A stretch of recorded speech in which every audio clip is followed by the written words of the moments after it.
Unique Islamic stories کی طرف سے السلام علیکم۔ اسلام کی تاریخ میں حضرت بلال حبشی رضی اللہ تعالی عنہ کو بھی ایک انوکھا ہی مقام حاصل ہے۔ ان کا اسلام اور نبی پاک صلی اللہ علیہ وآلہ وسلم کی ذات سے عشق ان کی ذات کو اور بھی منفرد کر دیتا ہے۔ آپ رضی اللہ تعالی عنہ مسجد نبوی کے مؤذن بنے۔ 12 ربیع الاول 633 عیسوی 11 ہجری آپ صلی اللہ علیہ وآلہ وسلم دنیا سے پردہ فرما گئے۔ جب بلال حبشی رضی اللہ تعالی عنہ ظہر کی اذان دینے کے لیے چھت پر چڑھے اور جب کہا کہ اشہد ان محمد تک پہنچے تو زارو قطار رونا شروع ہو گئے اور آواز بند ہو گئی، اذان بھی پوری ادا نہ کر سکے۔ مدینہ کے کافی لوگ وہاں پر موجود تھے، سب کے سب زارو قطار رونے لگے۔ آپ رضی اللہ تعالیٰ عنہ چھت سے نیچے اترے اور کہا کہ آئندہ کبھی اذان نہ دوں گا۔ جب آپ صلی اللہ علیہ وآلہ وسلم کی تدفین ہو گئی تو اس کے بعد آپ نے حضرت ابو بکر صدیق رضی اللہ تعالیٰ عنہ سے اجازت مانگی اور جہاد کے لیے ملک شام کی طرف نکل گئے۔ جہاد پر جانے والے صحابہ کرام کی تعداد تقریباً 1 لاکھ کے قریب تھی۔ جب 6 مہینے گزر گئے، ایک دن اللہ کے حبیب حضرت بلال حبشی رضی اللہ تعالیٰ عنہ کو خواب میں آئے اور آپ سے کہنے لگے کہ اے بلال، تم نے تو ہمارے شہر آنا ہی چھوڑ دیا۔ جب آپ رضی اللہ تعالیٰ عنہ کی آنکھ کھلی تو آپ اٹھے اور مدینہ کی طرف نکل پڑے۔ سارے راستے سوائے نماز اور پیشاب کے آپ کہیں بھی نہ رکے، مسلسل سفر کرتے رہے، یہاں تک کہ 7ویں دن آپ رضی اللہ تعالیٰ عنہ مدینہ شریف پہنچ گئے۔ حضرت بلال حبشی رضی اللہ تعالیٰ عنہ کے دل و دماغ میں یہ خواب اس قدر اثر کر گیا کہ آپ رضی اللہ تعالیٰ عنہ بھول گئے کہ آپ صلی اللہ علیہ وآلہ وسلم کا وصال ہو چکا ہے۔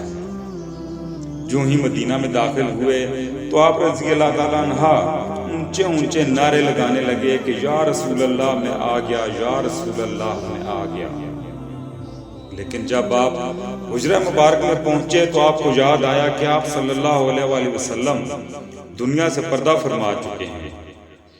آپ رضی اللہ تعالیٰ عنہ بہت غمگین ہوئے اور آپ نے کہنا شروع کیا کہ یا رسول اللہ صلی اللہ علیہ وآلہ وسلم، میں تو آ گیا ہوں، آپ کہاں ہیں؟ آپ رضی اللہ تعالیٰ عنہ حضور پاک صلی اللہ علیہ وآلہ وسلم کی قبر مبارک پر گر گئے اور روتے رہے، یہاں تک کہ آپ پر غشی طاری ہو گئی۔ وہاں پر بہت سارے صحابہ کرام موجود تھے۔ نماز کا ٹائم ہو گیا تو سب کی تمنا ہوئی کہ آج بلال اذان دے، لیکن کسی میں اتنی ہمت نہ تھی کہ بلال رضی اللہ تعالیٰ عنہ کو جا کر یہ فرمائش کر سکتا۔ صحابہ کے ذہن میں خیال آیا کہ کیوں نہ حسن اور حسین رضی اللہ تعالیٰ عنہ سے یہ کام لیا جائے۔ وہ حسن اور حسین جو آپ صلی اللہ علیہ وآلہ وسلم کی آنکھوں کا تارا تھے اور جنتیوں کے سردار۔ جب صحابہ کرام نے حضرت حسن اور حسین رضی اللہ تعالیٰ عنہ کو کہا کہ آپ حضرت بلال حبشی رضی اللہ تعالیٰ عنہ کو کہیں کہ وہ اذان دیں تو وہ آپ کا حکم کبھی نہ ٹالیں گے۔ حضرت حسن رضی اللہ تعالیٰ عنہ کی عمر مبارک 6 سال تھی اور حضرت حسین رضی اللہ تعالیٰ عنہ کی عمر مبارک 7 سال کی تھی۔ جب یہ دونوں معصوم شہزادے حضرت بلال حبشی رضی اللہ تعالیٰ عنہ کے سامنے جا کر کھڑے ہوئے اور ادب سے کہنے لگے کہ آپ سے ایک درخواست کرنی ہے۔ حضرت بلال حبشی رضی اللہ تعالیٰ عنہ کہنے لگے کہ میری جان آپ پر قربان، آپ درخواست نہیں حکم کیا کریں۔ تو وہ جنت کے شہزادے فرمانے لگے کہ جیسے آپ ہمارے نانا کے دور میں اذان دیتے تھے، آج ہمارے کہنے پر اذان دے دیجیے۔ بلال حبشی رضی اللہ تعالیٰ عنہ پھوٹ پھوٹ کر رونے لگے اور کہا کہ میں نے قسم کھائی تھی کہ میں آج کے بعد اذان نہ دوں گا، لیکن آپ کے لیے تو جان بھی حاضر ہے، قسم کا میں کفارہ ادا کر دوں گا۔ آپ اذان دینے کے لیے جو ہی چھت پر چڑھے اور کانوں میں انگلیاں ڈال کر اللہ اکبر کی صدا دی تو پورا مدینہ شہر اس میں احرام مچ گیا اور یہاں تک کہ عورتیں ننگے سر گھروں سے باہر دوڑی چلی آئیں۔ ایسا لگنے لگا کہ محمد صلی اللہ علیہ وآلہ وسلم کا زمانہ واپس آ گیا ہے۔ بیت المقدس جب فتح ہوا تو حضرت عمر رضی اللہ تعالیٰ عنہ وہاں پر پہنچے۔ جمعہ کے دن لشکر اسلام وہاں داخل ہوا تھا۔ وہاں پر پہلی نماز تھی۔ مسلمان جنگجوؤں کے لشکر کی تعداد تقریباً 36,000 کے قریب تھی۔ سب کی سب یہی خواہش کر رہے تھے کہ اذان بلال حبشی رضی اللہ تعالیٰ عنہ دیں۔ صحابہ کرام حضرت عمر رضی اللہ تعالیٰ عنہ کے پاس گئے اور ان سے کہنے لگے تو حضرت عمر رضی اللہ تعالیٰ عنہ نے آپ سے درخواست کی کہ آپ اذان دیں۔ جب آپ رضی اللہ تعالیٰ عنہ نے اذان دی تو سب پر سکتہ طاری ہو گیا اور نبی پاک صلی اللہ علیہ وآلہ وسلم کے دور کی یاد تازہ ہو گئی۔ حضرت بلال رضی اللہ تعالیٰ عنہ کا پورا نام بلال ابن رباح بن الحبشی تھا۔ آپ کے والد رباح حبشہ کے رہنے والے تھے۔ اس شہر کے رہنے والے لوگوں کا رنگ عمومی طور پر سیاہی مائل تھا اور آپ بیسی رنگ کے تھے۔ حضرت بلال رضی اللہ تعالیٰ عنہ کے والدین حبشہ کے غلاموں میں سے تھے۔ زمانہ جاہلیت سے ہی آپ کے والدین مکہ میں آ کر رہائش پذیر ہو گئے۔ حضرت بلال پیدائشی طور پر غلام تھے۔ حضرت بلال امیہ ابن خلف کے غلام اور اس کی بکریاں چرایا کرتے تھے۔ ایک دن حسب معمول آپ بکریاں چرانے کے لیے نکلے۔ دوران سفر آپ کو ایک جگہ سے آواز آئی کہ اے چرواہے، کیا تمہارے پاس دودھ مل سکتا ہے؟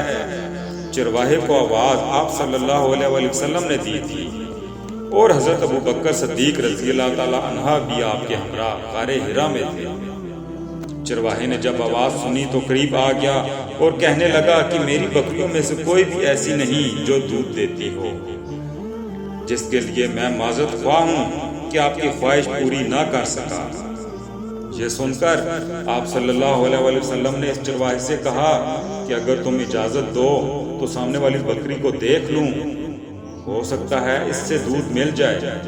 چرواہے نے کہا جیسے آپ کی مرضی، مجھے اس پر کوئی اعتراض نہیں۔ جس پر آپ صلی اللہ علیہ وآلہ وسلم اس کے پاس جا کر بیٹھ گئے۔ آپ نے جو ہی بکری کے تھنوں کو ہاتھ لگایا تو اللہ پاک نے ان سے دودھ جاری فرما دیا۔ یہ معاملہ دیکھ کر حضرت بلال آپ صلی اللہ علیہ وآلہ وسلم کے قریب ہونے لگے۔ آپ صلی اللہ علیہ وآلہ وسلم نے فرمایا کہ اے بلال، میں اللہ کا نبی ہوں اور اللہ کے سوا عبادت کے کوئی لائق نہیں۔ وہ وحدہ لا شریک ہے اور تمام جہانوں کا مالک ہے، تمہارا اس بارے میں کیا خیال ہے؟ حضرت بلال رضی اللہ تعالیٰ عنہ جو کہ پہلے ہی آپ صلی اللہ علیہ وآلہ وسلم سے متاثر ہو چکے تھے، وہ فوراً بول اٹھے کہ لا الہ الا اللہ محمد رسول اللہ۔ اس کے بعد حضرت بلال رضی اللہ تعالیٰ عنہ آپ صلی اللہ علیہ وآلہ وسلم کے اس قدر قریب ہوئے کہ یہ تعلق آخری سانس تک قائم رہا۔ حضرت بلال وہ پہلے شخص تھے جنہوں نے مکہ میں سب سے پہلے اپنا اسلام ظاہر کیا۔ اس وجہ سے آپ کو بے انتہا تکالیف اور مصیبتیں بھی برداشت کرنی پڑی۔ حضرت بلال رضی اللہ تعالیٰ عنہ امیہ بن خلف کے غلام تھے جو کہ سخت مشرک تھا۔ جب اسے معلوم پڑا کہ بلال نے اسلام قبول کر لیا ہے تو وہ آپ کی جان کا دشمن بن گیا۔ اس نے حضرت بلال کو اپنے پاس بلایا اور استفسار کرنے لگا کہ میں نے سنا ہے تو نے لات منات اور عیزا سے کنارہ کشی اختیار کر لی ہے اور اسلام قبول کر لیا ہے۔ تو حضرت بلال حبشی کہنے لگے کہ میں حضرت محمد صلی اللہ علیہ وآلہ وسلم کے دین پر ایمان لے آیا ہوں اور اس وحدہ لا شریک کو اپنا خدا مانتا ہوں جس کے قبضے میں ہم سب کی جان ہے اور جس نے حضرت محمد صلی اللہ علیہ وآلہ وسلم کو نبوت بخشی۔ امیہ نے جب اپنے ایک غلام کا یہ بے دھڑک جواب سنا تو اس کو سر سے پاؤں تک آگ لگ گئی۔ وہ کہنے لگا کہ اس دین سے باز آ جاؤ ورنہ میں تمہیں بہت تکلیف اور مصیبت دوں گا۔ یہاں سے حضرت بلال رضی اللہ تعالیٰ عنہ پر اسلام کی وجہ سے ظلم کی ابتدا ہوئی۔ آپ رضی اللہ تعالیٰ عنہ ظلم، مار پیٹ، تشدد، بھوک پیاس برداشت کرتے رہے اور اپنے منہ سے احد احد ہی پکارا۔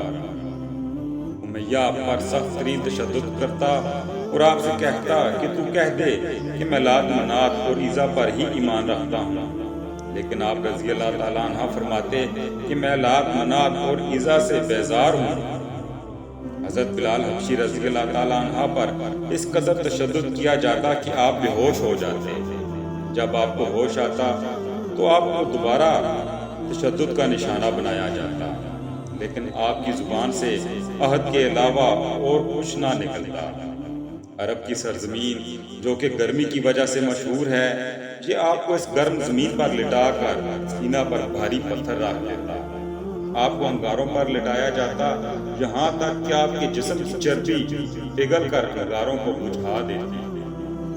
امیہ آپ سے کہتا کہ اب بھی تو محمد کے دین سے باز آ جا، لیکن دنیا جہان کی تکلیفیں برداشت کر لیں، آپ کے سینہ سے اسلام اور نبی کی محبت کو کوئی نہ نکال سکا۔ امیہ نے آپ رضی اللہ تعالیٰ عنہ کے گلے میں رسی ڈال کر آپ کو محلے کے شرارتی لڑکوں کے حوالے کر دیا۔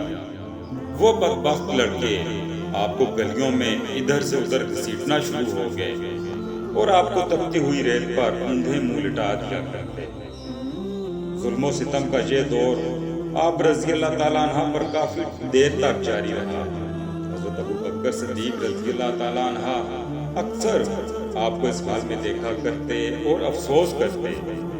ایک دن حضرت ابوبکر صدیق رضی اللہ تعالیٰ عنہ سے رہا نہ گیا اور وہ امیہ کے پاس چلے گئے اور اسے کہنے لگے کہ اے امیہ، ایک ادنا غلام پر اس قدر ظلم و ستم کیوں کرتے ہو؟ صرف اس لیے کہ وہ ایک خدا کی عبادت کرنے لگا ہے۔ امیہ نے بڑی حقارت سے آپ کو کہا کہ تمہارے یوم آخرت اور یوم حساب سے میں قائل نہیں، میرا جو دل کرے گا وہ میں کروں گا۔ حضرت ابوبکر صدیق نے امیہ کو بڑے تحمل سے سمجھایا کہ تم ایک طاقتور انسان ہو اور ایک غلام پر اس قدر ظلم کرنا تمہارے شایان شان نہیں۔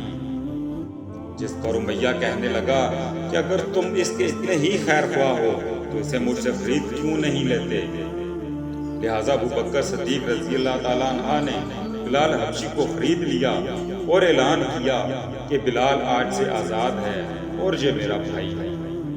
جب آپ صلی اللہ علیہ وآلہ وسلم کو حضرت بلال کے آزاد ہونے کی خبر ملی تو آپ صلی اللہ علیہ وآلہ وسلم بہت خوش ہوئے اور حضرت ابوبکر صدیق رضی اللہ تعالیٰ عنہ سے کہا کہ مجھے بھی اس میں شریک کر لو، جس پر آپ رضی اللہ تعالیٰ عنہ نے فرمایا کہ میں اسے پہلے ہی آزاد کر چکا ہوں۔ حضرت بلال رضی اللہ تعالیٰ عنہ اپنا زیادہ تر وقت آپ صلی اللہ علیہ وآلہ وسلم کی قربت میں گزارتے تھے۔